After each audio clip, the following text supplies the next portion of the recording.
Welcome to the 442nd episode of the Jami Dulaney Plant-Based Wellness Podcast. My name is Jami Dulaney, and I'm your host. I'm a plant-based cardiologist and endurance athlete living in Southwest Florida. Welcome, and thank you for listening. Well, we're now into August. I'm about to turn 61 years young. It's not near as bad as it was last year. I'm in my 60s now, so I'm okay with all this. It's just a matter of how much I can push the limits. But anyway, training is going pretty good. I'm more training the young German Shepherd 3.0 than I am myself these days. So we're doing about 4 miles, and then I do a hill on the treadmill and put the elevation up. But for the most part, my mileage is really slow because we're taking a lot of time outs to work on our manners. And it's if you've ever run with a large dog, you know that they need to run in the right spot or you'll both be on the ground. And certainly I want him to behave and not be reactive to other dogs or other situations and be a gentleman. So it's taken some time. We have good days and bad days, but all in all, we're coming along, and it's good, and he gets his exercise in. No, I haven't started swimming yet. I'm going to maybe next week. Probably be 2 weeks before I start. Addie and Caleb are coming in for their visit while our strength coach goes to camp. So we'll probably hit the pool maybe once, but for the most part, I have an endless pool here that they'll swim in, but I haven't got to doing laps again. So I'm going to have to buck up and get that going in the next week or so. So that's still on the docket because we have a swim run in November and we have a 60K in October. So we've got to keep it going. I have turned back towards my pull-ups for people wondering what my pull-up situation is. I kind of let them go towards the Leadville training a little bit, so I'm having to kind of revamp and work on my upper body strength because after using poles in Leadville, I think my upper body has to be strong as it can if we're going to go further. So I've been, focusing on pull-ups and push-ups and shoulder work, and the other thing that I want to be able to do is a pistol squat. So it's basically a one-legged squat with your leg out. So those are my goals as far as the weight room goes. So all those require some training in those areas and mobility in those areas to be able to do that. I'm also taking advantage of our mobility class that we have every Monday in the office, where I have been teaching some back and posture type activities, again, to work on mobility, back anchors. And so that has helped me a lot, and I think it's helped the people that do the class a lot as well. When I go to the grocery store or airport or wherever there's people that I'm standing around kind of waiting in line for something, I kind of notice people's posture. And it is really scary to note, especially young people's posture, the cell phone with the head forward. But there's so many people that stand with a very high degree of anterior pelvis tilt, knock-kneed, walk with their feet like a duck, so it's all revolves around a lack of glute strength, a lack of abdominal engagement, and you just see, if these people are like this early on, what's going to happen is they get older. So we're focusing on it a lot in our practice to try to make people's posture good and to encourage core engagement, because there are a lot of exercises such as bird dogs and planks, and if you don't do them right, you can do a lot of them wrong and not really help yourself and potentially even hurt yourself. I think I was in that category at one point, doing planks for 4 or 5 minutes, but I wasn't in the right posture position. I think it actually made things worse for me a little bit. So there's a lot to be learned from that, and so I'm enjoying learning that and teaching that. In the medical profession, it's kind of see one, do one, teach one. So instead of interventional procedures, I'm kind of doing it with the back procedures and posture. So a lot of fun to be had by all. I've got some notes for today's podcast. I think I'm going to reverse the order I had things in, because I think I want to start with the good news first, perhaps, or the light at the end of the tunnel. There's so much bad press, or there's so much press around Ozempic and the like medications for not so much diabetes control, but weight loss. And even Weight Watchers has partnered to get Ozempic as part, again, it's not your fault. You just need to take a pill and you'll be able to lose weight. And that pill, or no, it's not a pill, it's an injection. And that injection will decrease your ability for your stomach to empty its contents, so it'll be full all the time, so you won't eat as much. And then you'll lose weight, and you'll get some of these things under control. But bad things are starting to come out, just like every drug that's released too early and applied to populations that it wasn't ever intended for. But there's increased risk of depression.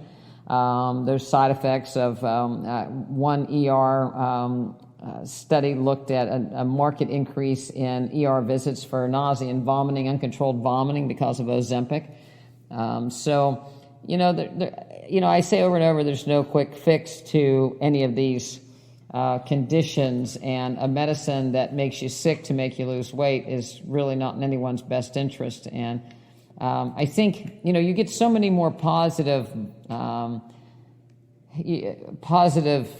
so much more positive energy out of doing something and accomplishing something on your own, as opposed to either having it done for you or having some quick and dirty procedure done to make things look better on the outside, but you really haven't changed the underlying problem. And Ozempic is the same thing. It's not changing the underlying problem while the world's getting more and more obese. The problem is what we're eating. And it's not, I'll go as far as saying it's not because people are eating meat. It's not because people are eating carbohydrates. It's not because people aren't getting enough protein. They're getting too much.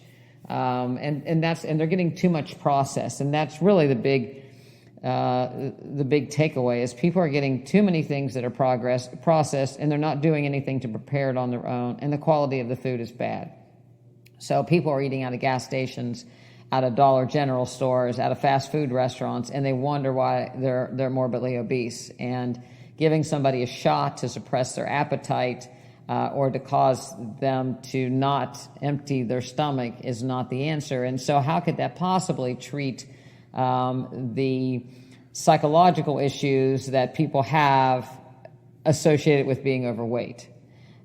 Telling somebody it's okay to be big is not going to fix. People know that it's not okay to be big and overweight. They know that, and they don't want to be overweight. But we're not addressing the problem and really coming to terms with the problem associated with it. So, I'm not a fan of diet drugs and diet hacks and gimmicks. I'm a fan of looking to see what the problem is and addressing that problem for what it is. That being said, there's one thing in the vegan world that people talk about, and it's like what to drink. I have people telling me that they're tired of just drinking water, and of course we know that sugary sodas aren't the best thing to do. But kombucha is an alternative. And if you don't know what kombucha is, it is a fermented black tea that is fermented using what is commonly known as a SCOBY, which is a symbiotic culture of bacteria and yeast. And that SCOBY, you can a lot of people make their kombucha at home, but it's in every grocery store now. Some places it's even on tap, and it's what happens is you take black tea that's sweetened with sugar and you expose it to the SCOBY, and the bacteria or the yeast ferment the sugar into alcohol, and the bacteria take the alcohol and turn it into acetic acid and butyric acid, which are actually helpful acids, and they're actually helpful for diabetes, it turns out. The end result is a drink that is somewhat fizzy, and it can be flavored with a little bit of fruit juice that it comes. So you might get a ginger hibiscus one, or you might get they have some with turmeric, they have some with passion fruit, but there's very little calories to them. And it's, again, it's somewhat like the same acid as what apple cider vinegar would be, but it's not as tart, and it has a fruit flavor to it, so it's much more palatable and has a little fizz to it. So it's like a soft drink in some respects. but it actually has some health benefits. So because of the fermentation, it actually may help your gut microbiome diversify, so that's a good thing. If you drink too much of it, you can get a little gassy because of the fizziness of it, but there was actually a study done at the University of Nebraska looking at how it affects glucose over a month period of time. So they took people and they gave them 6 weeks of kombucha, and then they switched it around and took it away, and they looked at what their glucoses were and how they actually fared. And it turned out that 1 month of kombucha decreased fasting glucose in the range of from 164 fasting to 116 versus 162 to 141 in the control group when they didn't. So it was a very small study, and they drank 8 ounces of the kombucha with dinner actually it was 4 weeks, and then they did a washout period for 6 weeks, and then they went without. So the same people experienced with kombucha their glucoses, and without kombucha their glucoses, and it had a positive effect. So there is some sugar in it, but again, it's low calories. But how that might work, again, is that the microbes in the kombucha also produce some powerful antioxidants like polyphenols, and they have some organic acids and alkaloids, and they have a little bit of caffeine. And it's actually thought to help. It decreases the starch digestion and decreases the glucose that's absorbed from your system. And acetic acid that's produced from the fermentation acts like acetic acid in apple cider vinegar to help with glucose control. So it's a pretty cool thing. If you're diabetic or anybody that contemplated trying kombucha, I would encourage you to give it a shot. There is some alcohol left over after the fermentation, but it's 1.5%, so it doesn't have to be labeled as an alcoholic beverage. In pregnancy, it is cautioned a little bit. I would guess it's somewhere along the line of non-alcoholic beer, maybe less, I'm not sure, even if it's that much. They also looked at,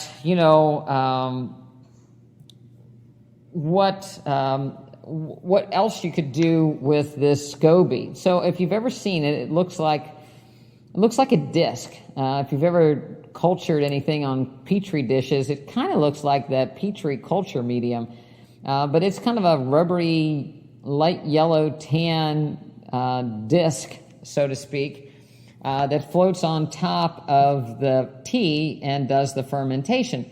Some people, if you look into people that are really into kombucha, do things with it as a cleaner, and some people actually eat the SCOBY. If there's a little bit left in the jar, if you don't filter it, it won't hurt you if you swallow it.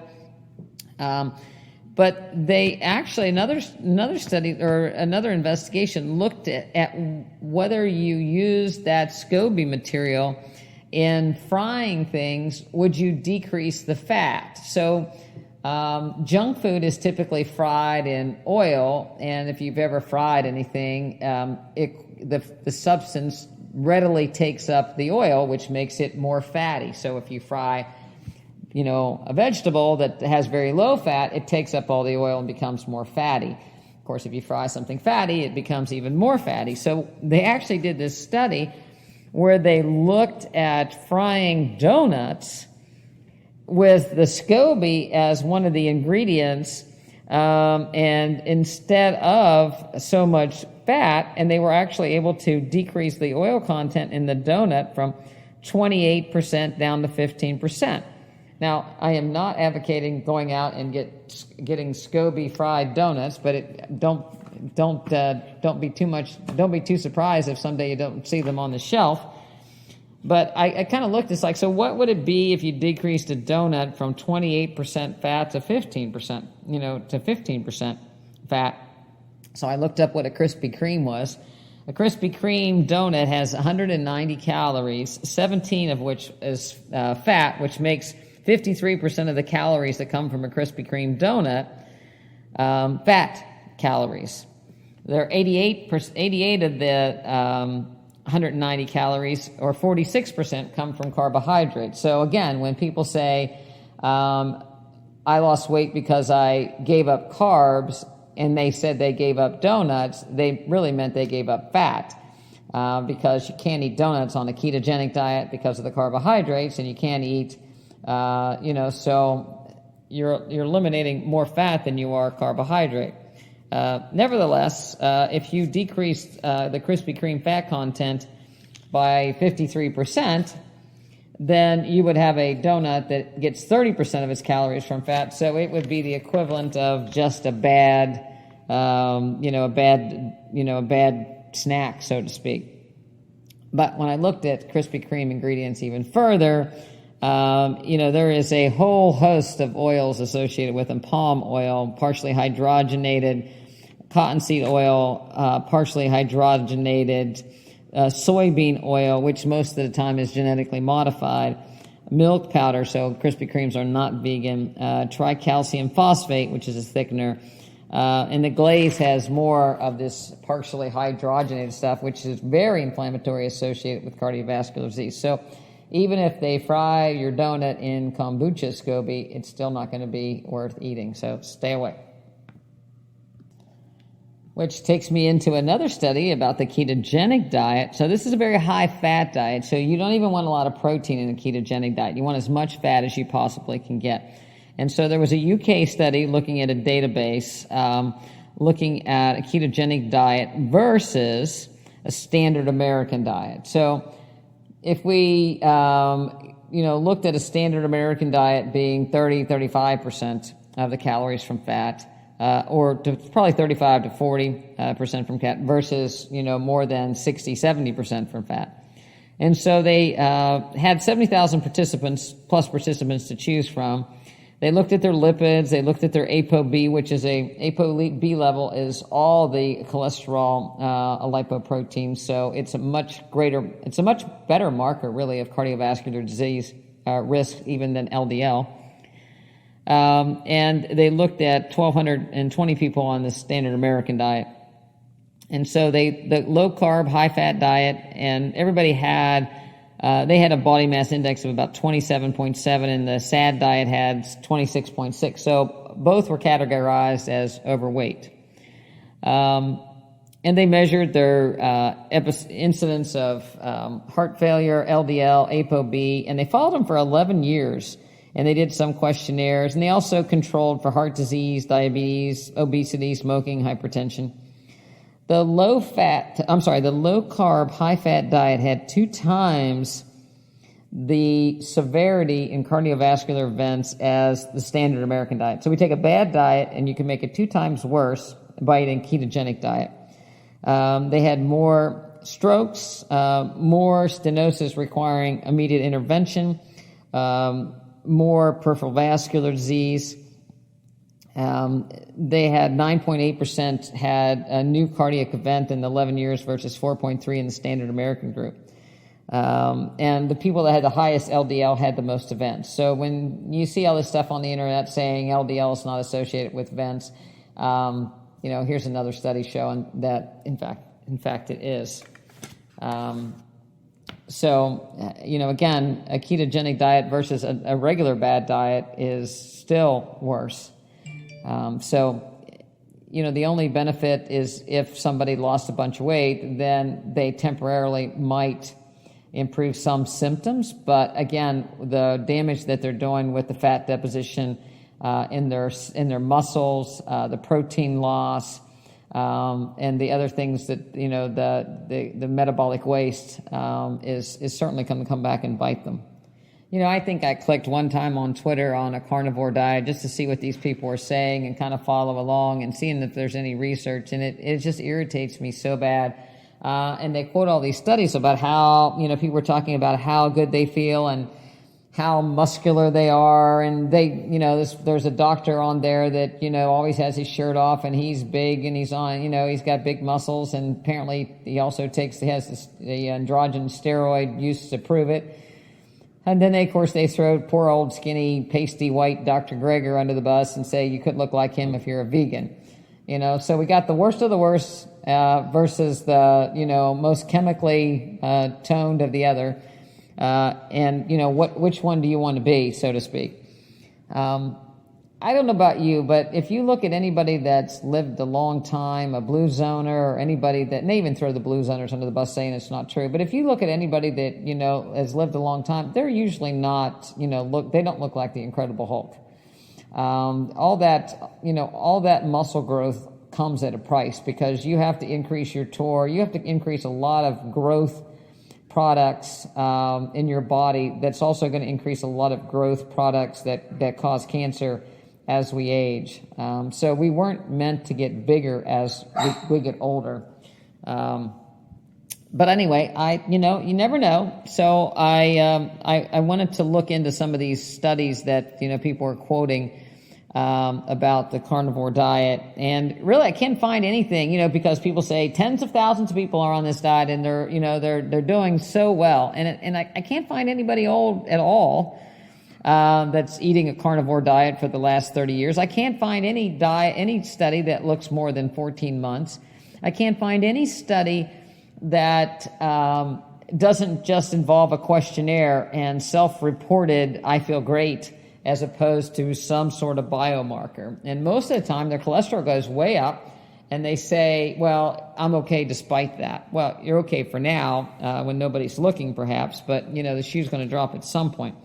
So there's nothing really to, document these people's progress over the time. And again, you show them, you see them, and they're always eating, 12 or 15 eggs. They never just eat a regular standard portion. They're eating these huge amounts of things. At least that's what they're putting on there, and multiple pieces of meat. And to me, that's gluttony. And if you have to eat that much, and they talk about, well, you have to eat organs, so you have to figure out how you can learn to like liver, because you have to get your vitamins somewhere. And you have to eat these big portions, apparently, because that's the only way you're going to get the minuscule amounts of vitamin C to keep you from getting scurvy. So most of them do some sort of supplement or cheat days on the side anyway. But I don't know about you, but I really am interested in having more vitamin C than just enough to prevent scurvy. I kind of like to have this antioxidant. We know so many good things about our immune system in vitamin C, our health in vitamin C, anti-cancer in vitamin C, that I want more than just the minuscule amounts associated with eating, 6 steaks and 12 or 15 eggs. And, again, the inflammation studies that are out there, they took somebody that's morbidly obese, and they gave them a little bit of meat, and they lost weight because they're eating much less calories than they were when they were morbidly obese. And yes, they still feel better. If you take weight off of anybody anyhow, they're going to feel better. So if you go from 300 pounds to 200 pounds, you're going to feel better. I don't care how you did it, for the most part. Maybe Ozempic is going to make you depressed, but for the most part, if you get that 100 pounds off, it's going to really lighten your load and improve your inflammatory markers and make you feel good. The question is, how do you sustain that, and how do you not start accumulating metabolic waste that end up causing the problems? And you always see these people eating this, they're always grilling these steaks. And when you grill meat, and you have to get rid of the, risk of getting all kinds of worms and, infections, you increase heterocyclic amines, polycyclic aromatic hydrocarbons are associated with grilling and fry. If you put cheese on something, it makes it worse. If you add plants to that diet, soy and fruit probably decreases that risk. But the question was, how about smokers? Those smoker things that they put wood in and they smoke things all day. Well, it turns out that you generate a lot of hydrocarbons and polycyclic there as well. And all these are associated with increase in GI cancers, 25% increased risk of colon cancers in high versus low intake of meat. Portions, and in the studies, portions do matter. So the larger portion of meat, the larger portion of these chemicals, that, you're going to increase the risk. So, I think it's kind of childlike to show, eating 12 eggs and 5 steaks and, I feel great because I'm taking anabolic steroids.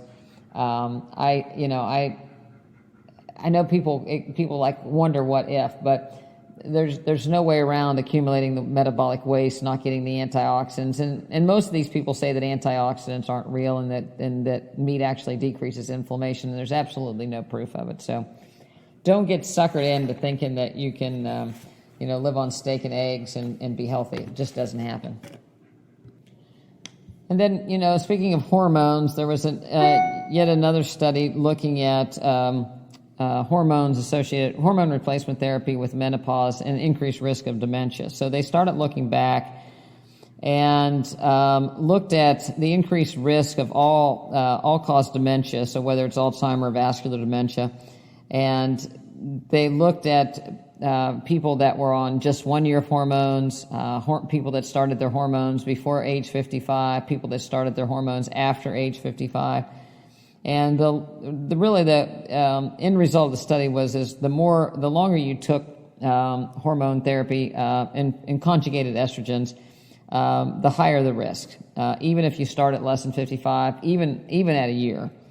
And there have been some studies over the past that questioned that, but there was another study, the Women's Health Initiative, that was published in 2003, which was a randomized trial, placebo-controlled, that increased women over 65 that were on conjugated estrogens. And we don't even know long-term because most of the estrogen studies, and if people were on estrogen and progesterone so that they were cyclic, it was actually even worse. So the progesterone probably adds more of a negative effect. Again, that people were placed on progesterone thinking that was more protective and decreased the risk of cancer in the uterus because the uterus would slough. So, and of course the studies were stopped early because there was increased risk of heart attack. So we know that there's already an increased risk of vascular events with postmenopausal hormone use. Now there's an increased risk in dementia, and the majority of it was probably vascular dementia. About 26% was classified as Alzheimer's. It was worse if you had a little bit less risk in higher educated, higher socioeconomic group, but nevertheless, that also takes into a lot of other things too, nutrition and so forth, smoking status and all that too. So the reality of it is, and the other thing about it is, so we know that postmenopausal hormone therapy increases your risk of cardiovascular disease. We also know that increases your risk of cancer, and to the point where we take hormones away from people that have had breast cancer. So I think most people are in agreement of that. And now we have another reason not to do it. So if you have hot flashes, if you have postmenopausal symptoms, the best thing you can do is normalize your body mass index, take in soy products, which are beneficial any way you can, whether it's soy milk, tofu, soybeans, edamame, tempeh. That's what you want to do, and exercise. That's going to improve your postmenopausal symptoms and prevent osteoporosis. We don't need hormone therapy, replacement therapy to do that. Again, it comes back to, for some reason, we want to sit on the couch and take a medication that'll keep us young and beautiful, young and healthy, and make us not have to work for it, and it just doesn't exist. We have to move our bodies. We have to move our bodies more and do more strength training after menopause because we want to combat muscle mass loss and mitochondrial loss, because that's when bad things start to happen, is when our mitochondria and our muscles start falling off. So there's no time for downtime to sit and just not do anything. To be out and do things is to live, and to live a good life. And we need to stop putting negative connotations around exercise and eating right. I heard someone talk today, about, if I have to give up croissants will I ever be able to have one? It doesn't seem fair that I have this diabetes and I can't eat this and I can't eat that. I'm going to have to eat vegetables the rest of my life if I don't want to be on insulin. And it's like, no, you do have a choice. You do have a choice. But it's even more than that. Body composition is huge as we get older. People that are prone to diabetes tend to have more adipose in the central adipose, skinnier arms, skinnier legs, less muscle mass. So it's really important to combat that with exercise. There's no pill that's going to fix that, no matter how much nausea we have that we don't eat. Even people that are skinny and smoke tend to have more abdominal fat than peripheral fat. So, we need to take the negative connotations about working and about exercising and about eating right and celebrate them. That we have the ability to do that and actually take control of our health and be able to direct our future as opposed to being a victim. You're 55 and you're postmenopausal and your life is over and you're going to fall apart and you're going to get all these diseases. It does not have to be that way. You don't have to be a victim of these diseases. It's a matter of taking control. You don't have to be a victim of obesity. It's not in your genetics that's causing the problem. And even if you have, people have psychological dependencies because of maybe past trauma. But again, once you recognize those things, then it's time to move on. It's time to move on. And choose. I like Sally McRae. I got to get her on the podcast. I think choose to be strong. Choose to be in control, and that's empowering. We let people say, go ahead and, you can wear, nice clothes. Here's how we'll hide it with your clothes, or this is how we'll hide it with surgery, or this is how we'll give you a medication to take it go away, or a surgical procedure. That it's only benefiting the people that are selling those products. It's not benefiting you, and it's not really what we need to do. So, never found a study yet saying that exercise is bad. Never found a study yet saying that people that are plant-based, just fall apart and wither away and die. And I've never heard anybody that, if you start to look or you find somebody that's really doing well at a later age, they're vital. They're out there doing something every day. They're moving their bodies. They're exercising, and not making excuses.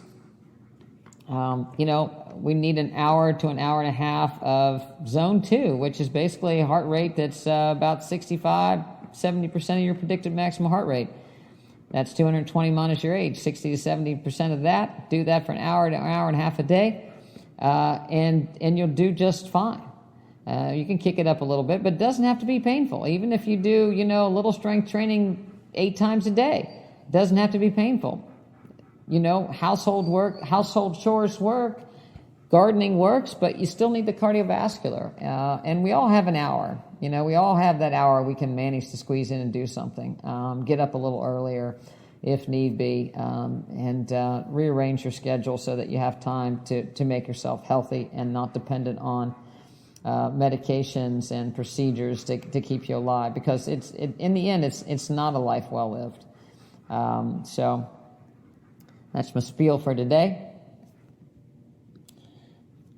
My daughter, the registered dietitian, and my grandson are coming in. We're going to swim. We're going to run. We're going to go see sharks and turtles and alligators. We're going to be outside doing things. And we're going to eat plant-based, and we're going to enjoy it. And we're going to eat lots of fruit. I got a good source of mangoes. So we got, lots of mangoes to eat, papayas, watermelons, fresh fruit, fresh vegetables. Life is good. I'm not missing out anything by not eating, fried fast foods or croissants or sugary desserts. We're not missing out on that. We're enjoying life because we're not involved in that. So I would encourage you to do the same.